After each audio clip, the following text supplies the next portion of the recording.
Hello guys! Good morning, good morning. Nasa Brains po tayo o kung saan sinushoot yung ibang part ng crash landing unyo, pero hindi ito yung side na to, dito sa likod ko. So follow for more sa mga gustong makapanood dito sa Switzerland. Nandito tayo lagi nag-iikot sa mga kabundukan ng Switzerland dahil magaling tayong umakyat ng bundok. Charot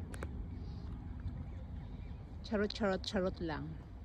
So last weekend nandyan tayo sa areang yan, umakyat tayo sa isa sa mga bundok dyan. Hindi ko matandaan kung nasaan na yon, basta dyan lang sa paligid na dito sa side na to. So yung waterfalls na yon, dyan yon, kaya abang-abang lang kayo sa ating mga update. So magla-live ako dahil na-restrict tayo sa TikTok. So dito tayo magla-live. Ito yung side ng crash landing onyo kung saan sinushoot, no? Pero sa Brains area to guys, no? Ito yung background ng crash landing on you, pero actually hindi ko talaga siya napapanood. Nakikita ko lang siya sa mga post.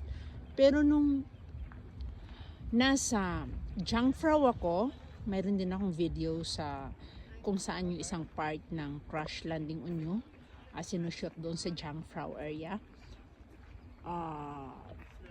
Babalik din tayo doon. So sa mga gustong makakita pa more about Switzerland, basta abang-abang lang kayo sa ating mga upload sa kahit saang social media platform. Mayroon tayong ina-upload. So kung saan nyo gustong mapanood ang mga all about Switzerland, sa mga shoutout nga pala sa mahilig mag-tour dyan.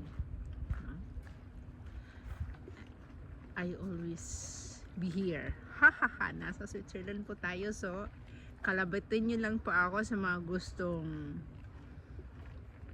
magkaroon ng tour guide, charot, or kasama sa pagbubundok nyo. Abay, huwag nyo akong kalimutan, nandito lang ako, no? Kalabitin nyo lang ako.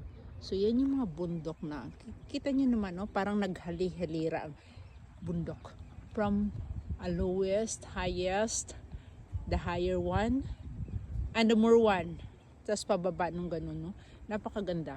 So thank you so much guys. Aakyat ako mamaya doon sa anong tawag nito, sa kabilang side ng bundok. Kasi nga, nandito ako last weekend, last Saturday, pero